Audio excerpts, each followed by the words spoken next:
Mass Media. Welcome to the Independent Voter Podcast from Independent Voter Project. We're going to expand a little bit. A new era of independent voter news that the journalists just don't cover, where we have these debates on a national level, really taking on issues so that people have more educated disagreements with each other.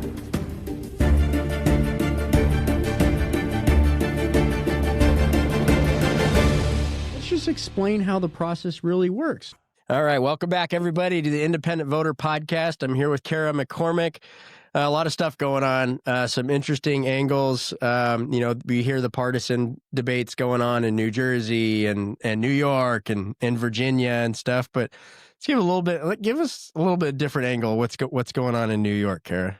That is kind of like what we try to talk about here on the Independent Voter Podcast. We're not necessarily coming from it even though I'm a Democrat and Chad, I think you're an independent.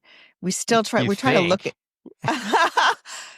I know you're an independent and, I'm a Democrat, but we do really try to look at issues both on Independent Voter News and on the podcast from the perspective of an independent voter, someone who doesn't necessarily buy into the ideologies or, always vote the party line. Sometimes we say like these people put country before the party. And a lot of us, even though I am a Democrat, I really do think that the partisan politics are killing the country and that, we agree on so much more than we disagree on. So we do try to talk about that a lot in our work.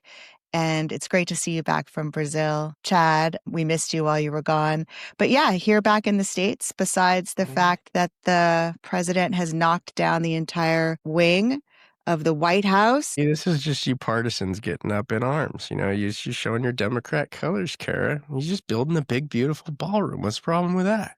Well, I just think that if I have to get a permit for the deck out front of my house in Maine, that the president of the United States ought to maybe check with a few people before he takes a bulldozer to, 100 years of history. Just call me crazy. Just wait 5 years. You're going to love it. It's going to be the best ballroom you've ever seen, Cara. Oh, God. Yeah, there actually are saying about the ballroom, and I know that this is sort of a tangent, but they're saying that the ballroom that he's going to build is going to actually be larger than the footprint of the White House itself. Like, that is just going to look so weird, but I can't say I'm super surprised. The only thing that actually did surprise me was that I learned that the Treasury Department, the Department of Treasury, which is right across the street from the East Wing of the White House, they were told you're not allowed to take pictures of the demolition. I just thought, wow, that's interesting. They're trying to keep it from us. What's going on? They knew that it would like hurt some of us to see that happening, because a lot of people, Chad, see it as a sort of like a metaphor. Well, okay. So meanwhile, I'm back in California. Get my ballot mailed to me. Proposition 50. Okay, I think pretty much everybody knows where I would sit on this issue. A lot of friends are for it, a lot of friends against it. I understand the arguments and everything, but I get my ballot, right? Right. Just got back from Brazil. The ballot summary, like, it has the ballot title, which is, a little shaky at best. And then it talks about, this might cost the state a few $1 million, right? Does it really say that? It literally says that on the ballot. So, like, somebody is going, this is going to cost the state a few $1 million. Is so dishonest, right? Like, forget, I'm pretty confident Prop 50 is going to pass, right? So, but the level of dishonesty to get here is just, that's what's frustrating. And, like, at least have an honest discussion about it. But, you got things going on, and I don't want to pick on California just because I'm from here. At the same time, interesting battle going on in Texas where you have the Republican Attorney General who refuses to defend a lawsuit against open primaries, but the Republican Secretary of State will vigorously defend it. So they're at odds. You just saw the Senate Democratic Majority Leader on the Democrat side refuse to do a gerrymandering tactics in Maryland, right? Making the argument, we need to protect our voters in Maryland. So took the opposite position of Newsom. And I think really what you're seeing here is that this issue of gerrymandering is literally the definition of a nonpartisan issue, right? You have folks on one side that say, let's go and have this partisan fight, and we're going to be, the Democrat party's going to out gerrymander the Republican Party, and the Republicans say, well, we're going to out gerrymander you. And then there's a bunch of folks on both sides saying, what are we doing to ourselves? What are we doing to our democracy? And then, then that brings you to, okay, well, what's the effect? Well, the effect of this partisan nature of elections and drawing districts is that, we have New Jersey, we have New York, and we have Virginia, which are some pretty bitter partisan battles for some very important offices, right? And I mean, what's your take on these elections, Cara? Every politician, always, each political party is always going to use everything that they have on the table to give them the advantage. And anybody who thinks that, good government is going to get in the way of that is, naive. We've seen this over and over and over again. Just going back to the ballot language that you were talking about. I mean, the words that get put on the ballot leading up to the election, like the words and the phrasing that get used, even that is political. Well, I've seen that happen so many times. In Maine, we've got right now a measure on the ballot. It's measure number 1, question number 1, and it's a voter ID question, right? So it's basically you have to show your voter ID. But what the Democrats did with the language prior to the Republicans getting it put on the ballot is they put at the very top of the language that this is about saving absentee voting. So those issues are so different, saving absentee voting and, voter ID. Mm-hmm. But the partisans will always use all the power that's available to them. And one of the powers that's available to them in the state of Maine, and I guess the state of California too, is the ability to determine the language that goes on the ballot that the people read before they vote. And that can be determinative of winning or losing. Like it really can, just the way that the language is. It's the most important thing. It's more important than all the, there's debatable, but it's probably more important than all the election spending. Everything else is just when people go and they actually have the ballot, they're going to fill it out. What do they see? Right? What do they see?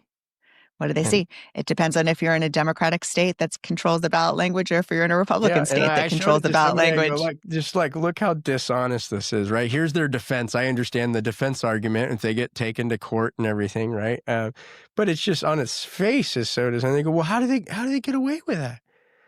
Well, that's what happens. You have a super majority machine and I'm not saying these are bad people or anything. And I think a lot of the people doing it are really justifying their motives, right? It's an ends justifies the means type concept. It's like, we really need this or we're going to have authoritarianism if we don't do this. And they really believe that, right?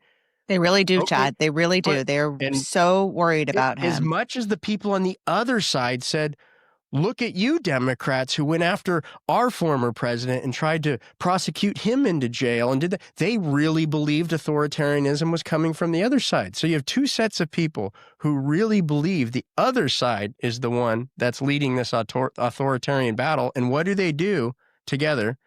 They both do more authoritarian things, right? I don't know if they're authoritarian, but they're sort of, I guess you could call them anti-democratic. Yeah, that's right. Okay. I'll reduce the hyperbole. Well, but that's really interesting too, Chad, is like the hyperbole is what gets the people out to vote, right? The hyperbole is what then gets people, incensed about things and gets them, incensed and energized and talking on social media and then hopefully going to the ballot to express themselves in free and fair elections. But boy, it's just ratcheted up. Like in the 30 years that I've worked on political campaigns, I think it's the highest level that it's ever been in terms of sort of the vitriol that's back and forth and it's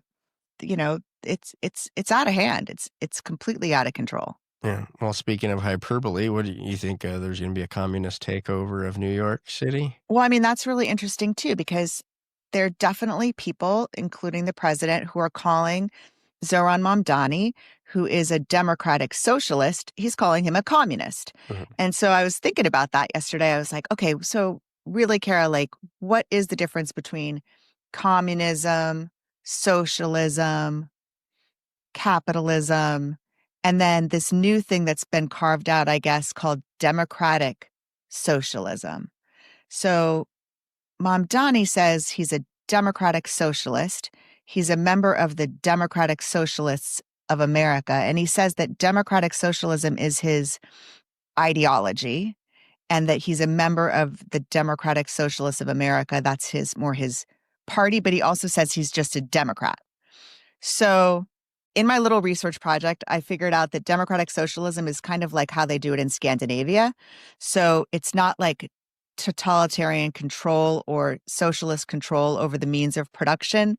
They do allow, private enterprise to flourish, but then they take like 55, 60% of people's money in taxes, and then they use it to pay for things like free healthcare, free education, free childcare, like that. And I think that that's sort of the style of democratic socialist that Mamdani is. I don't think he's talking about like seizing the means of production and having some sort of massive redistribution of wealth in New York. Although, if you believe Mario Cuomo, this is the end of the Democratic Party. He says that if Mamdani gets elected, it's game over for the regular Democrats. He already won the Democratic primary, right? And this is the whole thing, in the reform space, right? It was celebrated as a big victory, which I think it was in New York. But we said at the time it passed, we said, great, you got a ranked choice primary in a closed Democratic election, right? What's that going to lead to? A multi-candidate race in the general where you don't actually have a majority of the voters are going to pick the winner, right? Somebody's going to win New York without a majority of the mandate to govern. So how is that person then ever supposed to say, everybody can just say, well, they don't represent the people. They don't represent a majority no matter who wins. And, so that's why we try to step back and look at the process we created. I think you have another interesting situation. I was just scrolling on Instagram and I saw this guy who was giving an analysis and he showed a Barack Obama speech to some young black students in support of Kamala Harris and basically talking about, hey, she's like you because of the color of his skin and everything. And then saw Barack Obama, his speech, supporting the candidate in Virginia against Winsome Sears. And he's pointing out and he goes, why was this about race when it was Kamala Harris? But now you have an African-American in Virginia and the shared racial experience doesn't matter. I don't. What's your take on any of that stuff, Cara? Well, I mean, okay, so if we talk about New York first, New York is still totally messed up because you definitely have now a three-way race in the general election where whoever wins is definitely going to win without 50% of the vote. So right now, Mamdani, barely cracks, like he's at 40, 41, 42 in the polls, but he doesn't have a majority of the vote because Cuomo is taking, 20 something points. Curtis Sliwa is taking, 18, 20 something points. And so you basically have a candidate who's going to get elected not with the broadest majority. If you had ranked choice voting, people could rank and we'd see, okay, who are people's first, second, third choices? And we'd definitely have a winner with the majority, like we did in the Democratic primary. So yeah, they need ranked choice voting in the general election in New York City for sure. And they also need open primaries in New York City. For goodness sake, everybody should be allowed to participate in the most meaningful election, which is the primary. And then those people should be ranked and everybody, a certain number should go forward to the general. And then there should be ranked choice voting in the general. And really, I don't see why they haven't done this except that the parties don't want it and the parties are still in power in New York City, no kidding. Yeah. About Winsome Sears, yes, she's African-American woman running for governor of Virginia against a very popular, fantastic Democrat, I might say. But yeah, it doesn't matter what color your skin is. It matters what your party is. That is the way that the system works right now in the United States of America, in Virginia, in California, all over the place. We've got these partisan battles. The interesting thing, Chad, or I don't believe that everybody wants to be sort of captive in these camps.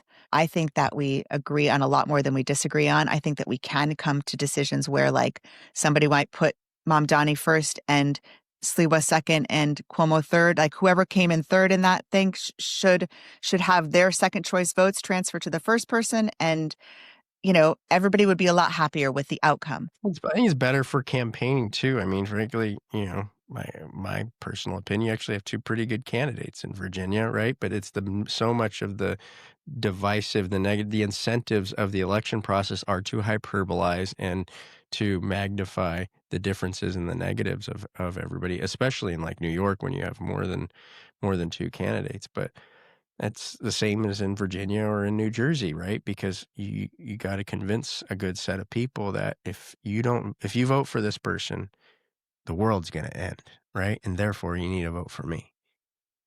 It doesn't have to be like that. I mean, there's a structural problem. The structural problem is, closed primaries and this first past the post voting system. And if you change those two things, you change everything. You change the incentives, you change how the politicians behave, and you change how the people feel when they go in to vote. They don't feel like they're trying to choose between the lesser of two evils, or like, if I vote for Curtis Sliwa, who I really like the most, am I accidentally going to elect Democratic Socialist Mamdani? Like, you put voters in this position where they shouldn't have to be afraid. They should be able to go in and vote for the person that they like the most without being afraid of electing the person that they like the least.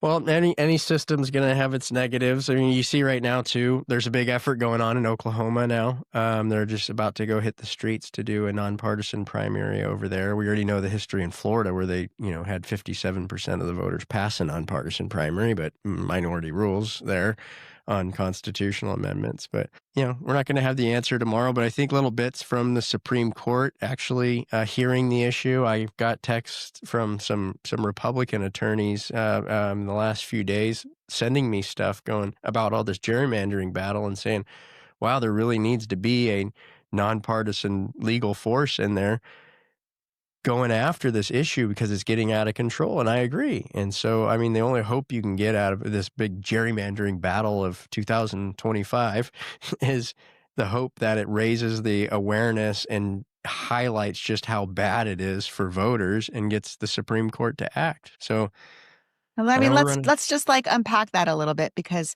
that actually is the way that thinking about it in those terms is the way that I've been able to sort of stay sane these past few months when it seems like a lot of things are breaking down around us, and that a lot of norms are being sort of ignored, and that people on both sides of the aisle are sort of willing to engage in anti-democratic behavior in order to save democracy. So one of the ways that I've sort of consoled myself, or let myself have some sort of hope for the future, for my children's future, my grandchildren's future, has to do with like when big breakdowns like arise and they show up, that it allows for us to see them and for us to then fix them. So like, it might seem like a really bad thing that all of this is happening with gerrymandering, but maybe, Chad, maybe it's a good thing, because it's all sort of coming out into the light. And you can't kind of fix stuff if it's all in back rooms, right? You can't see the problems if they're hidden from view. Somebody too, because they're saying, "Well, doesn't Trump start this in Texas, right?" And I go, "Well, Trump just said it louder. He just did it more." Oh, I mean, both parties have been doing this, like just quietly, like, "Oh yeah, we love voters, and then they carve up their districts." Both parties. Right? Trump just did it so blatantly in the middle of a census and calls up a governor and says, go gerrymander some more seats for me. Right? And on one hand, you can say, yeah, that's authoritarian, right? That's horrible for voters. On the other hand, you say, well, at least he's being more transparent about it. This is what everybody else is doing, but they're pretending they're not. There's no pretending here. So I think that's a point of view that like you got to really consider in this. Doesn't mean that he's doing it with a good motive or ill. I'm not suggesting anything about the motive. I'm just saying that it's now that it's more public, more people are aware of it. Does that mean we can do something about it? Maybe, it means we can do a lot more about it than we could if more people didn't know that it was going on.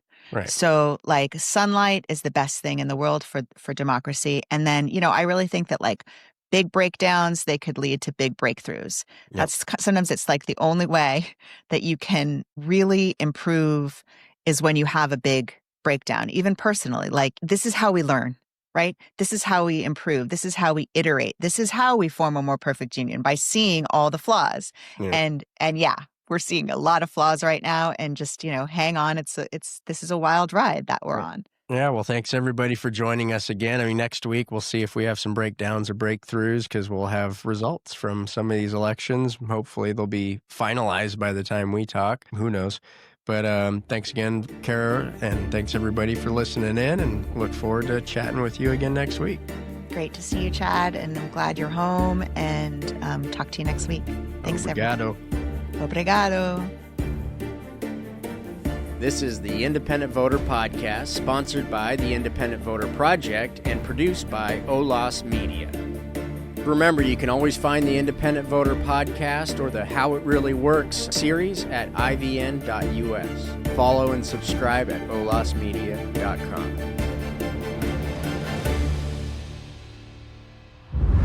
OLAS Media.